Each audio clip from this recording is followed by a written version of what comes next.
Jadi begini ceritanya. Let's go. Kalian tahu nggak, Malaysia kemarin tanda tangan perjanjian dagang sama Amerika Serikat. Kedengarannya keren kan, perjanjian timbal balik. Tapi begitu dibaca isinya, timbal baliknya di mana anjir? Kayak janji mantan, manis di awal, pahit di pasal-pasalnya. Kayak orang pacaran yang bilang kita setara ya, tapi pas jalan satu yang bayar, satu yang nurut. Nah, Malaysia di sini jelas yang nurut.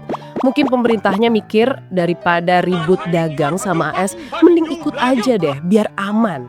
Tapi problemnya ini kayak lo ikut geng besar cuma biar nggak dibully. Padahal ujung-ujungnya lo cuma jadi tukang suruh. Bahkan mantan menterinya sendiri, Azmin Ali, sampai ngomel karena katanya perjanjian itu memaksa Putrajaya nurut sama aturan Washington. Lah, kalau udah nurut aturannya orang, itu bukan kerjasama, tapi dikerjain. Jadi intinya gini, Amerika bilang, bro Malaysia, lu dagang aja sama kita, tapi lu jangan deket-deket sama China ya. Dan Malaysia jawab, baik tuan. Maksudnya partner strategis. Jadi sekarang kalau Washington pilek, Kuala Lumpur harus batuk bareng. Kalau Amerika ngambek sama China, Malaysia harus pura-pura nggak kenal sama Alibaba. Dan kalau Amerika marah sama China, Malaysia harus ikutan ngambek. Walau barang impornya dari China semua. Terus ada juga klausul yang bunyinya Malaysia nggak boleh bikin kesepakatan sama negara lain tanpa izin dari Washington. Wow. Ibarat anak kos, Malaysia ini kayak minta izin ke ibu kos setiap mau nongkrong.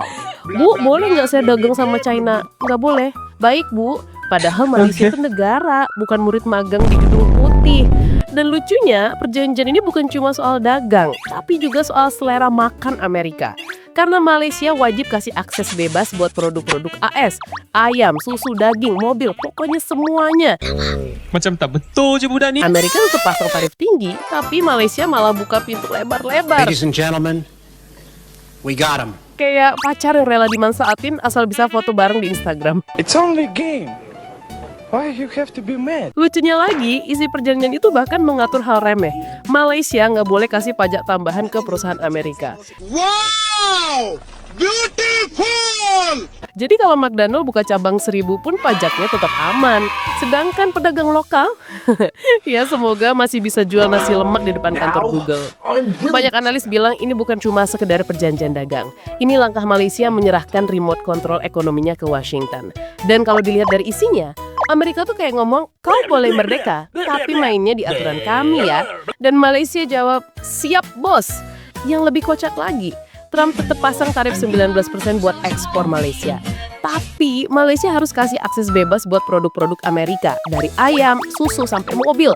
Kayak hubungan toksik gak sih? How? Sudahlah, aneh sih tapi nyata ya udahlah ya.